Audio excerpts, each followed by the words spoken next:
To be honest with you, I racked my brains looking for a funny way to begin chapel, and I just couldn't do it. I was thinking about something funny that happened to me on this morning, and something to engage you all. I couldn't do it. I thought maybe I could make up a story, and I can't do that either. So I'm really sorry. This might not be as funny as last week or 2 weeks, but that's okay. I hope you still enjoy it. I had this great story about a hornet that snuck into my house, and I made the whole thing up, but I just couldn't do it. Let me start with a question today, though. How many people in here have siblings?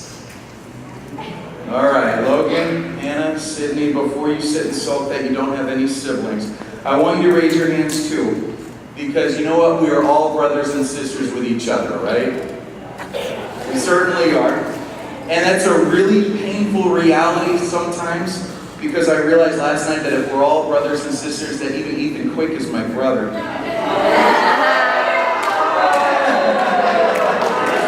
But you know, when I look at it that way, I can't help but laugh. And I'm deep down glad you're my brother too, you know?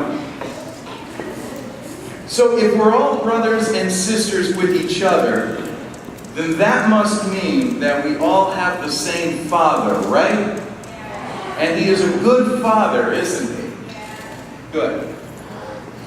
Now, I have 2 older siblings, and they both happen to be 2 older sisters.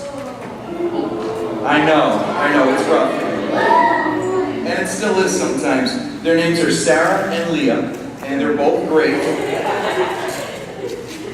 And they honestly could not be any more different from each other. And to be honest with you, between the three of us could not be any different from each other at all. Sarah's the oldest. Sarah, of course, was the perfect child. Everyone always looked to Sarah, and Sarah, of course, Leah and I would look at each other and look at Sarah, and we would just say, well, she's done it again. She's gotten straight A's. Good for her. That's Sarah. And Leah is a little different. Leah definitely is much more a free spirit. Leah is absolutely beautiful. She is one of the funniest people I've ever met in my life. And Sarah and I would sometimes look at Leah, and we would just kind of say, oh, there goes Leah again, being Leah. She's, hilarious, and we may never be that funny. But then sometimes I wonder how the 2 older siblings look down at the youngest sibling. Me, the youngest, the cutest, the greatest. Any youngest siblings in here today? Yeah, that's what I thought. I love it. But that's the thing, because, being the youngest, the older siblings look down at the youngest and they always just say, oh, they just get everything they could ever want in this world. It's true, by the way, we do. Now, the thing about Sarah, she's the oldest, and someday I hope everyone in this room understands this, but the oldest child is a very special thing to their parents. It's not that they love the younger siblings any less, they really don't. But the thing about the oldest child is that they're the first. And everything that child goes through is the first that the parents will go through with that child. It's the first pregnancy. It's the first diaper change. It's the first midnight feedings. It's the first potty training. It's the first day of preschool, first day of elementary school, first sports play, first awkward middle school dance, first day as a freshman in high school, first high school graduation, first child to leave for college, first college graduation. Well, we hope it's the first college graduation.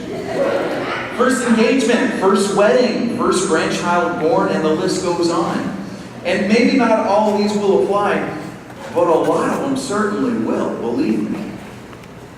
And Sarah was the first out of the 3 of us to do all of these things. And not that it wasn't a big deal when Leah graduated from high school, it was a great day, but it wasn't the first. And not that it wasn't a big deal when, I was potty trained. It was a huge deal. In fact, it was such a huge deal that my dad told me that I wanted to go to work with him that day and show everyone. I was excited about it. And my parents have 10 grandchildren, but my nephew, Benjamin, Sarah's son, he was the first. And my parents experienced the first of all of these things with Sarah. But the bond between parents and their children are a very special thing. You all know I talk about all 4 of my kids all the time in very different ways, and I never run out of things to say because I have a very different relationship with all 4 of them. You know, the number one question I got from my last message was the bag of trash story real? Yeah, it totally was, believe me. But just as Sarah, Leah, and myself, we all have a very different relationship with our Father. Just like how everyone in this room has a different relationship with God. Assuming you do have a relationship with Him. And here's the good news, that relationship, it's there for the taking. He so wants that relationship with you. Siblings in the Bible, they really are some of the best stories, aren't they? I mean, all the way back in Genesis, we start off with the first 2 siblings, Cain and Abel. It doesn't exactly turn out well for them, does it? A couple generations later, we have Isaac and Ishmael. Again, it doesn't exactly work out. Then we come a little further, and we find Jacob and Esau. 2 brothers that just can't get along. Even in the New Testament, we have 2 brothers, and their names are James and John. And Jesus chose both of them to come with Him. And these are some of the best stories because it tells us so much about our relationship with our parents. The title of my message today is Both Sides of the Story. Because we absolutely love to focus on the hero of every story that we read. But every now and then, someone playing second fiddle creeps in, who is typically more interesting than the hero. And I want to talk to you today about a story in the Bible that everyone in this room should know. And I'm so sure of this fact because almost all of you take Bible with me. And I've taught this story to every Bible class that I have ever taught. The story that I want to get into today is the story of Joseph. And what do we know about Joseph? Who was his father? Madison. Jacob, exactly. Whose name was later changed to Israel, who was the father of the nation.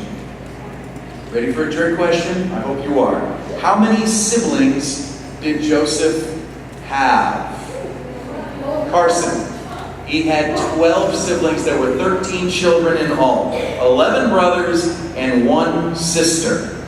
The brothers were Reuben, Levi, Simeon, Judah, Issachar, Zebulun, Dan, Naphtali, Gad, Asher, Benjamin, and his sister's name was Dinah. He was the 12th child of 13. And the Bible says that he was his father's favorite child. Once again, the youngest. Yes. But that's kind of cold, isn't it? To be the youngest, be the favorite child of Dad. Sure sounds that way, doesn't it? And how do you think his brothers felt about him while they watched all of this happen? They hated him. Wouldn't you? Who in this room has felt before that your parents favored your siblings over you? Just about every hand in the room is up, and the ones that are down are probably lying. Now, I've told a lot of you a lot of stories about my dad before, particularly to the 7th grade. He really is the greatest dad in the world. But sometimes I would look at him and see how he treated my sister Leah. And I remember one night in particular at the dinner table. I was 5 years old. We were living in Newport News, Virginia. And he sat down next to her and put his hand on his shoulder and whispered something into her ear. And I have no idea what it was. It may have been a recipe for brownies for all I know. And you know what? It could have been something as simple as, I love you. But I took it the wrong way. Immediately, I thought, well, this just isn't fair. And that's not true, because my dad still has a very different relationship than he does with me, than he does with Leah. And he would do anything in the world for either one of us. But Joseph and his father, they certainly had a different relationship than, say, Naphtali had with his father, or Dan, or Asher, or some other brother that you don't hear so much about. Joseph, he just loved his father. And his father just loved him back. No agenda. They just enjoyed one another.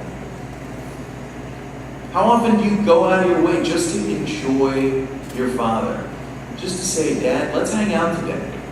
Let's do it. You pick what we do. Now, in this story, as time progresses, we notice that his brothers, they're going out of their way to assert their manliness with their father. And the three oldest, Reuben, Levi, and Simeon, they take it way too far. So what do? They lose their birthright, and they lose their inheritance that their father should have been giving them someday. Bummer. And then we see this ugly wedge driven between Jacob and his sons. And as time goes by, that wedge is driven between Joseph and his brothers as well. In time, Joseph's dad then gives him a coat of many colors. And that coat becomes such a bitter symbol of hatred for Joseph's brothers. They see that coat coming in, they don't want to be in the room. Then Joseph makes probably his biggest mistake. He gets all his brothers together and said, guys, I have the best news in the world. And I say, all right, Joseph, what is this best news in the world that you have for us? I had a dream. No, seriously. I had this dream, and in this dream, you guys, and Mom and Dad, you guys were all worshiping me. Huh? No. His brothers were not impressed with this sort of assessment that Joseph had of the future. So much that we know that they were ready to kill him for it. But the vote wasn't exactly unanimous among the brothers. One brother stepped in, he stopped them from killing him, and said, here, just throw him in this pit, and I'll be back in a minute. He was running back to get their father. Only when Reuben returned, where was Joseph? He was sold into slavery. How convenient. And we all know how the story turns out from here. Joseph is sold to Potiphar. He's falsely accused of a crime. He's thrown into jail and somehow becomes the second most powerful man in the world in a few short years. Not bad. It's not too long after this that his brothers actually go to Egypt because there's a famine and Joseph recognizes them. But Benjamin isn't with them. And since they don't recognize him, he tells them, go back and return with your youngest brother, Benjamin.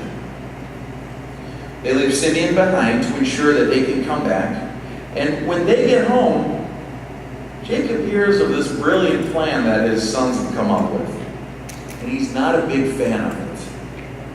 I can only imagine what's going through Jacob's mind at this point. I've lost one son, Joseph. He's dead. Now one of my sons is left behind in Egypt. And now you want to take my youngest son with you, Benjamin. And he'll probably wind up dead too. Then one son comes forward and he says one of the most interesting verses of the entire Bible to me. Genesis 42:37. It says, then Reuben said to his father, you may put both of my sons to death if I do not bring Benjamin back to you. Entrust him to my care, and I will bring him back. Okay, pause for a moment. Has anyone in here ever tried to earn your father's love? I have. It's okay if you have. You see, the things, they're unfair, so you go out of your way to make him love you more. What can I possibly do to get Dad to love me more than he loves Leah, or more than he loves Sarah? Believe me, every child goes through it. And every time my sisters were in trouble, I went right in for the kill. I'm sure you guys have too. Sarah, Leah, they would do something wrong, and I'd come right in and be the awesomest, youngest child that God ever created me to be. Bigger thrill was when I got to tell them that Sarah, Leah did something wrong. Guess what Leah did, Dad? But I didn't do it. I did that last week. I'm just kidding. Anyway, what I want to do is I want to retell this story in a different way, taking some admitted liberties with this story. Once upon a time, there was a man named Jacob. And Jacob had a son. And he looked down on his son and he said, "This boy is the first sign of my strength." And he named him Reuben. And Reuben grew up good. He loved his father, and he would do anything for him. He was always excited to spend time with him, until one day, the unthinkable happened. "Reuben," said his father, "we've got some great news for you." "What is it, Dad?" "You're going to be a big brother." "Oh boy, that's great, Dad. I can't wait to have a little brother or sister. And they're going to do everything I say, and nothing will ever change between me and you. Right, Dad?" "Of course, son." Can anyone relate? Yeah, I thought so. The child was born, and it was another boy. And his name was Levi. And Reuben looked down on this new baby and thought, this is going to be great. Except it wasn't great. Suddenly Reuben found that Levi was getting a little more attention than him. "Dad?" "Yes, son? Can we go fishing today?" We can't today, son. Levi is sick. Sorry." "Can we go tomorrow?" "We can't." "Why not?" "Reuben, we've been meaning to tell you something." "Surprise, you're going to be a big brother again." Suddenly, Reuben is not the most special son. There's other people cuter, funnier, and getting a lot more attention than him. And as a result, his heart is hardened. As time goes on, Levi and Simeon, they begin to notice that they're not so cute anymore either, as more sons come into the fold.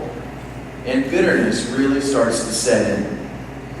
And things get so out of hand that all three of these brothers sin against their father in such a big way that all three of them lose their birthright and lose their inheritance. They just don't understand their father's love for them anymore. And for some reason, they go out of their way to prove that they do, but it just doesn't work that way, does it? But now they have a new target. One of their youngest brothers, Joseph. And they hate him. But Reuben looks at the situation and thinks maybe he can find a way to distance himself from Levi and Simeon, make himself look good through Joseph. So when they all begin to say, "Let's kill Joseph," Reuben is the son who talks them all out of it. Reuben was the brother who stopped them from killing him. And when Joseph gets sold, it says that Reuben was very upset.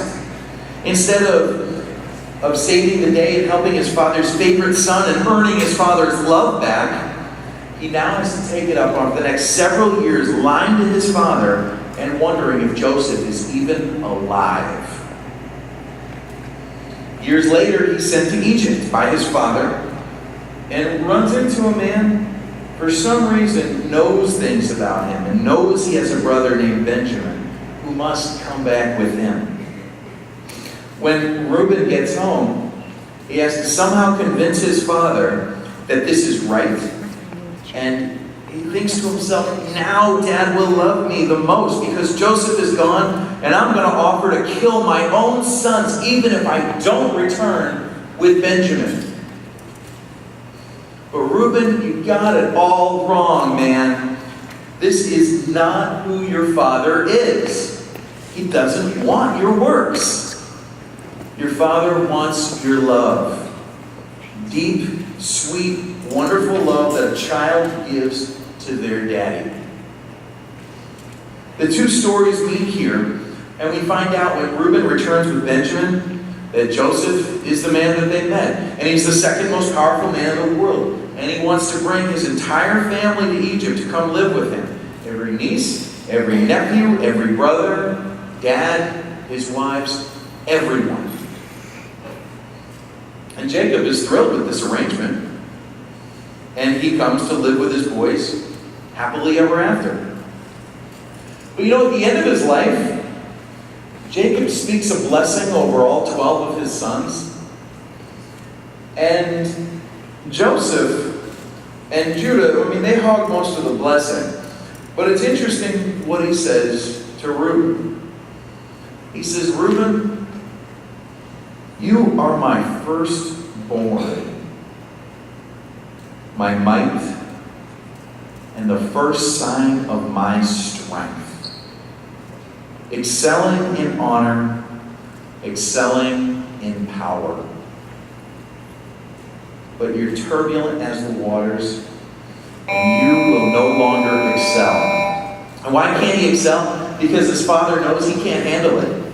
Would you ever want that kind of blessing from your father? I didn't think so. But God is bigger than that. He's bigger than Jacob. He wants to work with you, and he wants to work with all of your faults. It's not a question of you working with him. Thank God, right?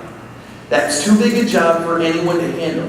He wants you to know him so much better than that. So here's my encouragement to you.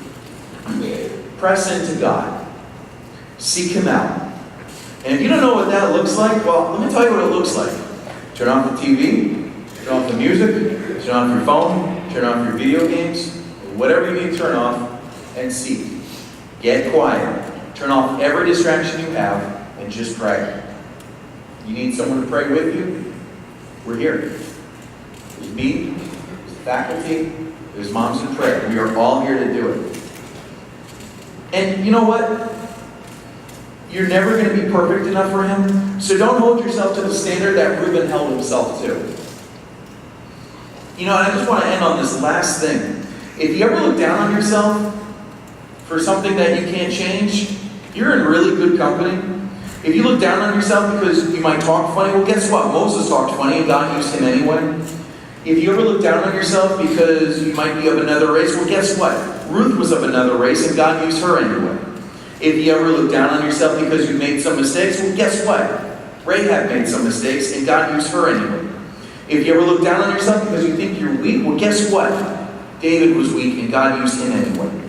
And if you ever look down on yourself because you have a problem with jealousy, well, guess what? All of Joseph's brothers did too, and God used all 12 of those brothers to form a nation. Even Reuben.